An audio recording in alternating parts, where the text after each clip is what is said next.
বিছানায় শুয়ে এভাবেই নিজের কষ্টের কথা বর্ণনা করলেন গুলিবিদ্ধ রহিম। চোখের ড্রপের জন্য আমি নর্থ স্টানে চলে যাই।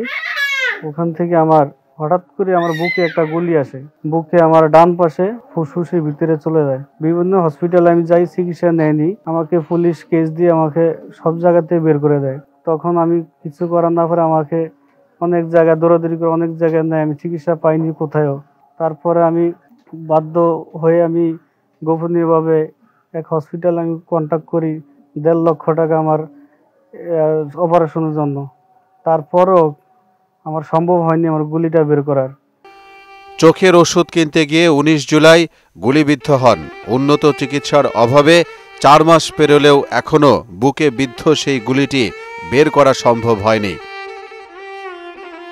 এক পুত্র সন্তানের জনক ভোলা সদর উপজেলার ভেলুমিয়া ইউনিয়নের 7 নং ওয়ার্ডের হতদরিদ্র ছালাউদ্দিন আখন্দের ছেলে সেদিনের ঘটনার বছরখানেক আগে জীবিকার তাগিদে ঢাকায় এসে চাকুরি নেয় বেসরকারি একটি প্রতিষ্ঠানে।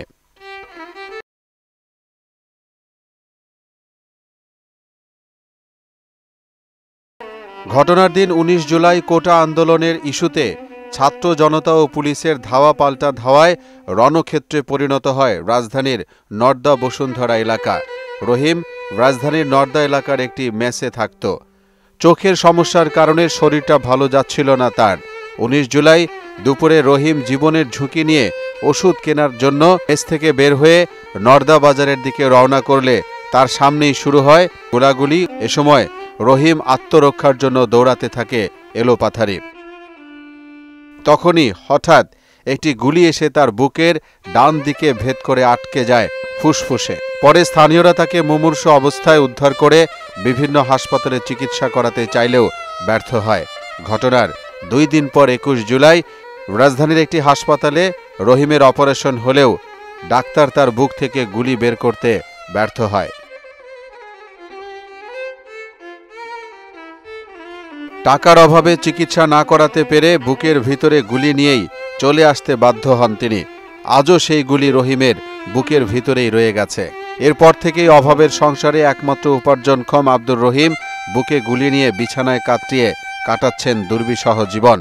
চিকিৎসা আর সংসারের খরচ চালানোর মতো তার কিংবা তার পরিবারের কোনো ব্যবস্থা বর্তমানে নেই।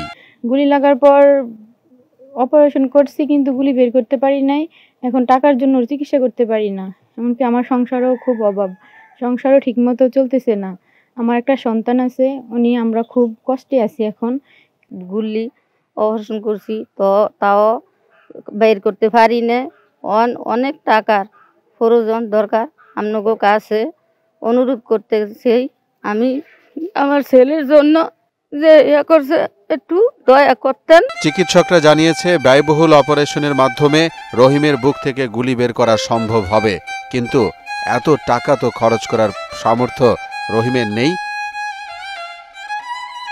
তাই সমাজের বিত্তবানদের সহযোগিতা কামনা করেছেন রহিম এবং রহিমের পরিবার। এখন সে বাড়িতে টাকার অভাবে চিকিৎসাও করতে পারে না।